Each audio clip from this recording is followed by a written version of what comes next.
इस ज्ञान यात्रा में स्वागत है।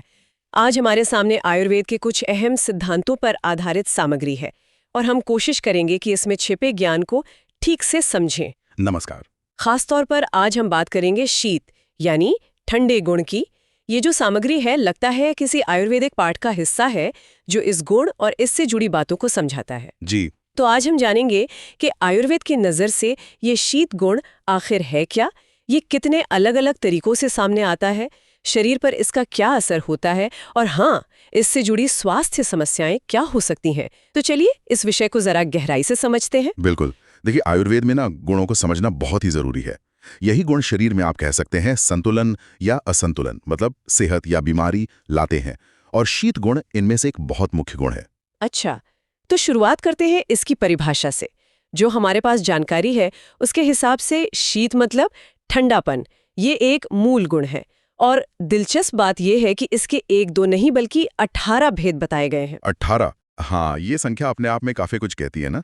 ये दिखाता है कि आयुर्वेद ठंडक को सिर्फ तापमान कम होने तक ही नहीं देखता, उसे पदार्थ यानी द्रव्य के आधार पर, उसकी शक्ति यानी वीर्य के आधार पर, पाचन के बाद उसका क्या असर होगा मतलब विपाक के आधार पर, स्वाद यानी रस, और यहाँ तक कि छूने पर कैसा महसूस होता है यानी स्पर्श गुण, इन सब के आधार पर समझा जाता है। बाप रे, इतना कुछ! हाँ, और इन सब को फिर 3 दोषों वात, पित्त, कफ के संतुलन के नजरिए से देखा जाता है। ये वर्गीकरण तो वाकई बहुत ही डिटेल्ड है।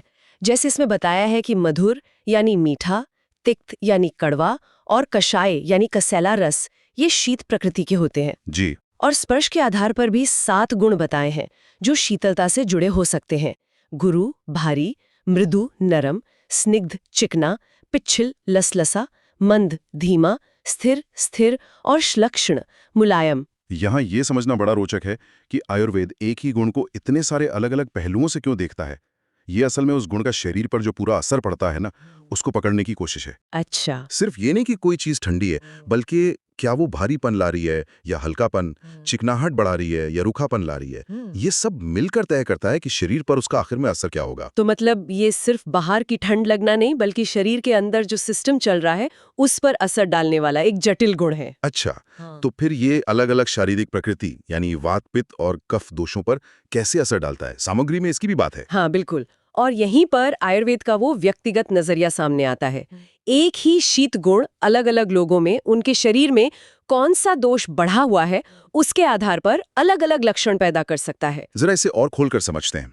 मान लीजिए किसी व्यक्ति में वात प्रकृति है या वात बढ़ा हुआ है, तो उसमें शीत गुण बढ़ने पर क्या लक्षण दिखेंगे? पाठ के अनुसार शूल यानी दर्द, स्तंभ यानी जकड़न या अकड़न, संकोच यानी सिकुड़न सी महसूस होना, यहाँ तक कि हनुग्रह मतलब जबड़े का जाम हो जाना, और पसलियों में दर्द जिसे पार्श्वशूल कहा है, ऐसे लक्षण हो सकते हैं। सही। और साथ ही इंद्रियों में जकड़न सी लगना, ठंड से एक तरह की नफरत होना और रोंगटे खड़े हो जाना, ये भी वातज लक्षणों में गिनाया गया है।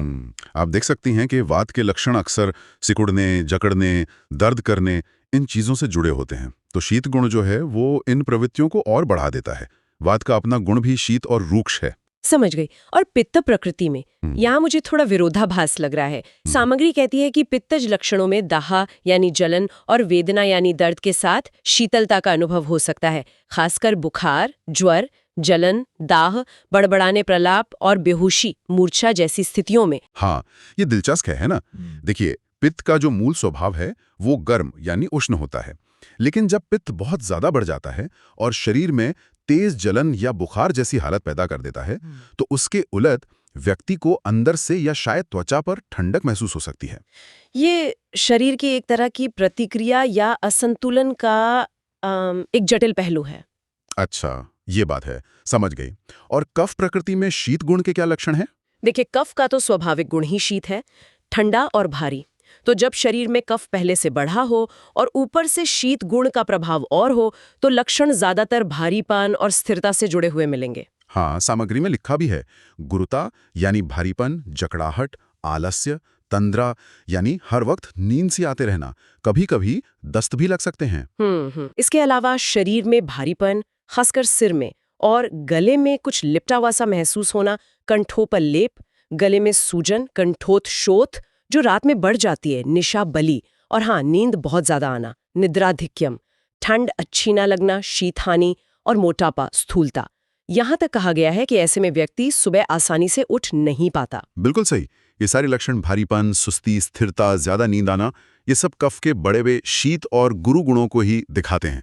तो आप देखिए कैसे एक ही शीत गुण वात में दर्द और जकड़न ला रहा है, पित्त में जलन के साथ एक अजीब सी ठंडक का एहसास दे रहा है और कफ में भारीपन और सुस्ती पैदा कर रहा है। ये आयुर्वेद के त्रिदोष सिद्धांत का एक बढ़िया उदाहरण है। हाँ, ये तो स्पष्ट हुआ, लेकिन बात यहीं खत्म नहीं होती। स्रोत में आगे शीत गुण से जुड़े कुछ उपद्रवों यानी जटिलताओं, कॉम्प्लिकेशंस का भी जिक्र है। जी बिल्कुल। जैसे वातज उपद्रवों में बुखार, भूख न लगना, प्यास लगना, सांस लेने में दिक्कत होना, दस्त, कमजोरी, खांसी और उल्टी, ये सब शामिल हैं। और कफज उपद्रवों में भी खांसी और हिचकी के साथ साथ चरक संहिता का हवाला देकर 7 और उपद्रवों का उल्लेख किया गया है। ये उपद्रव दिखाते हैं कि अगर शीत गुण का असर गंभीर हो जाए या लंबे समय तक बना रहे तो ये शरीर के कई अलग अलग सिस्टम पर असर डाल सकता है, जिससे हालत और बिगड़ जाती है और जटिल हो जाती है। और इसी से जुड़ी एक और बात है कि स्थिति कब कष्ट साध्य यानी इलाज में मुश्किल हो जाती है। स्रोत कुछ खास कारण बताता है इसके लिए। हाँ, ये महत्वपूर्ण है। जैसे अगर ठंड सीधे ठंडे बिस्तर से लगकर पूरे शरीर में फैल जाए, या स्त्रियों में अगर सूजन जननांगों से शुरू होकर पूरे शरीर में फैल जाए, या किसी में भी अगर सूजन गुदा वाले हिस्से से शुरू होकर फैले, और अगर शीत के साथ बुखार, भूख न लगना, प्यास, उल्टी, दस्त, कमजोरी, सांस फूलना जैसे कई सारे उपद्रव एक साथ हों। ये जो कष्ट साध्य वाली बात है ना, ये बहुत महत्वपूर्ण है। ये हमें रोग की गंभीरता को आंकने में मदद करती है। रोग शुरू कहाँ से हुआ, जैसे गुदा या जननांग से, वो कितना फैला है, मतलब पूरे शरीर में फैला है या नहीं, और क्या उसके साथ दूसरी दिक्कतें भी जुड़ी हुई हैं। ये सब चीजें मिलकर बताती हैं कि हालत कितनी गंभीर है और उसे ठीक करना कितना मुश्किल हो सकता है। ये सिर्फ लक्षणों पर ध्यान नहीं लेता, बल्कि रोग के पैटर्न और उसके फैलाव को समझने पर जोर देता है। हाँ, ये एक अहम नजरिया है। अच्छा, अब एक और दिलचस्प हिस्सा है इस सामग्री में, एक देशीय स्रोत यानी शरीर के किसी खास हिस्से में होने वाली सूजन।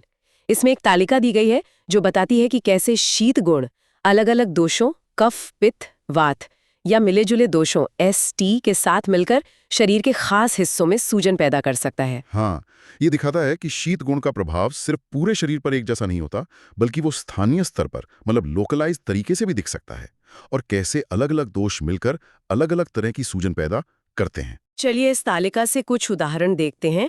पहला है उपजिह्विका, जिसे के यानी कफज बताया गया है। ये जीभ के नीचे होने वाली सूजन है जिसमें कफ के लक्षण ज्यादा होते हैं। फिर एक नाम आता है रोहिणी। यहाँ इसे P+R यानी पित्त और रक्त दोष से जुड़ा बताया है।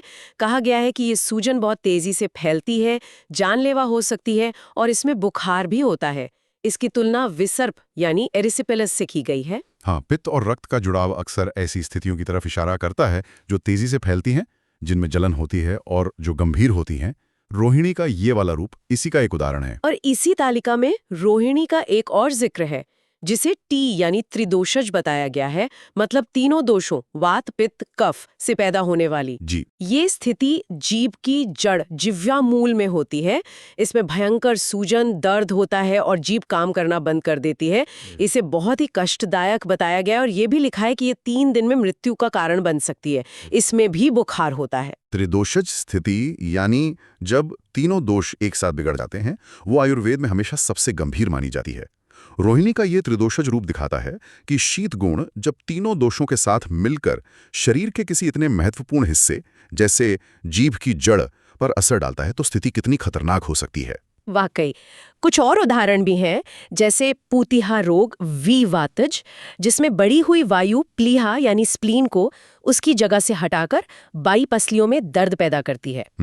या वृद्धि रोग विवातज, जो शायद हर्निया जैसी कोई स्थिति है जिसमें वायु के कारण सूजन होती है और वृषणों में वायु या मूत्र जमा हो जाता है। हाँ, ये उदाहरण दिखाते हैं कि कैसे वात दोष, जिसका स्वभाव ही गतिशील और रूखा है, जब शीत गुण के साथ मिलता है तो वो अंगों को उनकी जगह से हटाने, मतलब डिस्प्लेसमेंट, या खाली जगहों में असामान्य रूप से कुछ जमा करने यानी एक्यूमुलेशन जैसी स्थितियां पैदा कर सकता है। तो ये एक देशीय शोथ वाला जो खंड है, ये हमें दिखाता है कि शीत गुण और दोषों का मेल शरीर के अलग अलग हिस्सों में कितनी अलग अलग तरह की सूजन और बीमारियां पैदा कर सकता है, कुछ सामान्य सी तो कुछ बेहद गंभीर। बिल्कुल, और हर स्थिति में ये पहचानना कि कौन सा दोष मुख्य है, कफ, पित्त, वात या उनका मिश्रण, ये इलाज की दिशा तय करने के लिए बहुत महत्वपूर्ण होता होगा। हालांकि यहाँ इलाज के बारे में विस्तार से नहीं बताया गया है। ये सवाल मन में आता है कि इन अलग अलग अभिव्यक्तियों के पीछे का ठीक शारीरिक तंत्र क्या है, जिसे आयुर्वेद इस तरह से समझता है। हाँ, ये सोचने वाली बात तो है।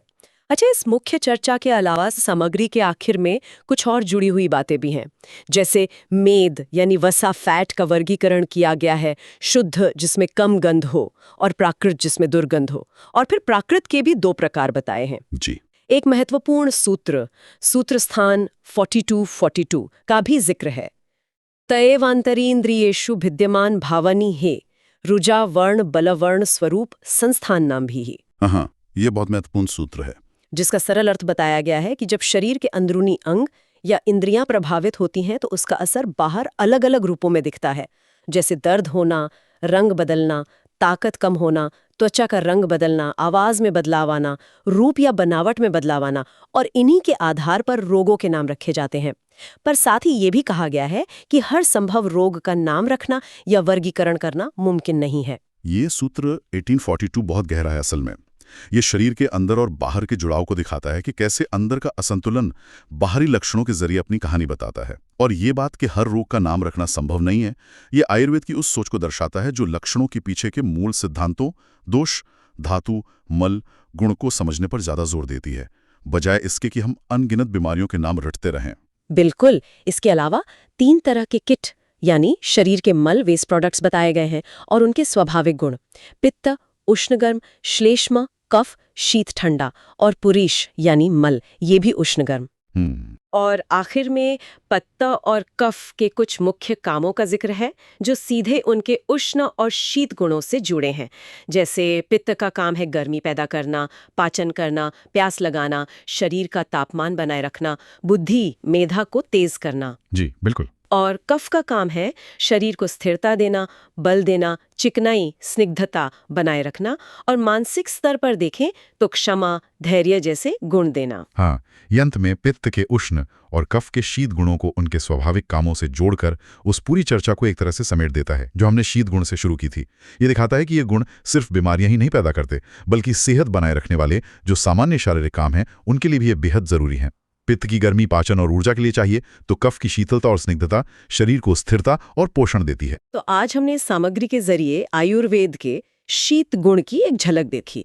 हमने समझा कि ये सिर्फ ठंडा लगना भर नहीं है, बल्कि एक बहुआयामी गुण है जिसके 18 भेद तक बताए गए हैं। हाँ जी। हमने देखा कि ये वात, पित्त, कफ पर कैसे अलग अलग असर डालता है, इससे क्या क्या जटिलताएं हो सकती हैं, और ये शरीर के खास हिस्सों में सूजन के रूप में कैसे सामने आ सकता है। साथ ही हमने कुछ जुड़ी हुई चीजें जैसे मेद, किट और पित्त कफ के कामों को भी संक्षेप में जाना। तो इन सब का सार क्या निकलता है? सार यही है कि शीत जैसे जो ये मूलभूत गुण हैं, इनको समझना हमें आयुर्वेद के नजरिए से सेहत और बीमारी की एक गहरी समझ देता है। ये दिखाता है कि हमारा शरीर बाहरी और अंदरूनी माहौल के इन गुणों से कैसे लगातार प्रभावित होता रहता है। संतुलन बनाए रखने के लिए शरीर इन गुणों को कैसे संभालता है, और जब ये संतुलन बिगड़ता है तो कैसे अलग अलग रोग पैदा होते हैं। ये सिर्फ ठंडक का एहसास नहीं है, बल्कि जीवन को चलाने वाले जो मौलिक सिद्धांत हैं उनमें से एक है। और सोचने के लिए एक अंतिम विचार छोड़ जाते हैं। अगर शीत गुण के इतने विविध और गहरे प्रभाव हो सकते हैं, तो क्या हमारी जो आधुनिक जीवन शैली है, जैसे लगातार एयर कंडीशनिंग में रहना, ठंडा खाना और ठंडे पेय पदार्थों का बहुत ज्यादा इस्तेमाल, क्या ये हमारे शरीर के इस नाजुक शीत उष्ण संतुलन पर अनजाने में कोई लंबे समय तक चलने वाला असर डाल रहे होंगे, जिसे शायद हम अभी पूरी तरह से समझ भी नहीं पाए हैं? ये एक विचारणीय प्रश्न है, निश्चय ही। इस गहन चर्चा में शामिल होने के लिए बहुत बहुत धन्यवाद। धन्यवाद।